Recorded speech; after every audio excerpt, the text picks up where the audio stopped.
یہ کہانی ایک ایسے شخص کی ہے جسے پورا محلہ بے وقوف نان بھائی کہہ کر پکارتا تھا، لیکن چنانچہ وہ ایک چھوٹے سے تندور میں نان لگانے کا کام کرتا تھا، اسی لیے سب بھی اسے نان بھائی کہنے لگے۔ عبدالروف کی سادگی کی کوئی حد نہ تھی، وہ کسی کو منع نہیں کر سکتا تھا، جو بھی آتا مفت میں نان مانگ لیتا اور وہ مسکرا کر دے دیتا۔ ارے نان بھائی ایک نان دے دو، کل پیسے دے دوں گا، اور نان بھائی خوشی خوشی نان تھما دیتے۔ یہی وجہ تھی کہ اس کا تندور ہمیشہ نقصان میں چلتا تھا، مگر اس کے چہرے پر کبھی پریشانی نظر نہیں آئی۔ کچھ لوگ اس کی سادگی کا مذاق اڑاتے، کچھ لوگ اس کا فائدہ اٹھاتے، لیکن نان بھائی اپنی دنیا میں مگن تھا۔ ایک دن ایک چلاک شخص جو خود کو بڑا تاجر کہتا تھا نان بھائی کے پاس آیا اور کہا، نان بھائی تمہارے نان کا کاروبار چھوٹا ہے، اگر تم چاہو تو میں تمہاری مدد کر سکتا ہوں۔ نان بھائی نے حیرت سے پوچھا، کیسے؟ اس شخص نے جھوٹ بولا، میرے پاس ایک بڑا تندور لگانے کا موقع ہے، اگر تم کچھ پیسے لگا دو تو ہم مل کر اسے چلا سکتے ہیں اور تم امیر ہو جاؤ گے۔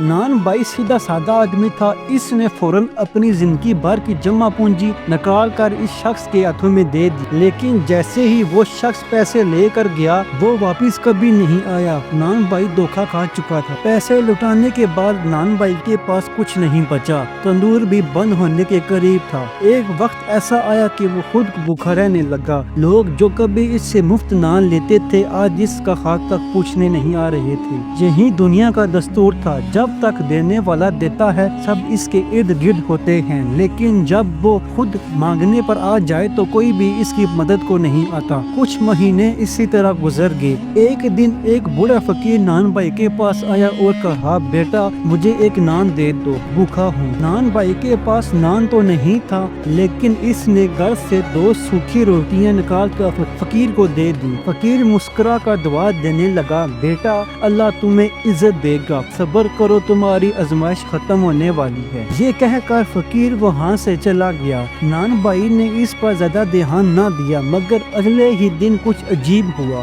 محلے کا ایک بڑا تاجر عاجز صاحب جو اکثر نان بھائی سے نان خریدتا تھا، اس کے پاس آیا اور کہا، نان بھائی میں نے سنا ہے تم پر برا وقت آ گیا ہے۔ نان بھائی نے سر جھکا کر کہا، جی عاجز صاحب میرے ساتھ دھوکا ہو گیا ہے۔ عاجز صاحب نے نان بھائی کو غور سے دیکھا اور کہا، تم نے ہمیشہ دوسروں کی مدد کی، میں تمہاری مدد کرنا چاہتا ہوں۔ نان بھائی حیران ہو گیا۔ عاجز صاحب نے نان بھائی کو ایک بڑی دکان خرید کر دے دی اور کہا، یہ تمہارا نیا تندور ہوگا، تمہیں اب فکر کرنے کی ضرورت نہیں۔ نان بھائی نے محنت سے کام شروع کیا۔ اس بار وہ پہلے سے زیادہ سمجھدار تھا، اس نے دھوکا کھانے کے بعد سبق سیکھ لیا تھا۔ اب وہ نان مفت میں نہیں دیتا تھا، بلکہ غریبوں کے لیے ایک الگ خانہ رکھ دیتا جہاں سے جو چاہے کھا سکتا تھا، مگر کاروبار کا نقصان نہیں ہوتا تھا۔ کچھ ہی سالوں میں نان بھائی کا تندور پورے شہر میں مشہور ہو گیا۔ وہ اب بیوقوف نان بھائی نہیں رہا تھا، بلکہ لوگ اسے دانشمند نان بھائی کہنے لگے تھے۔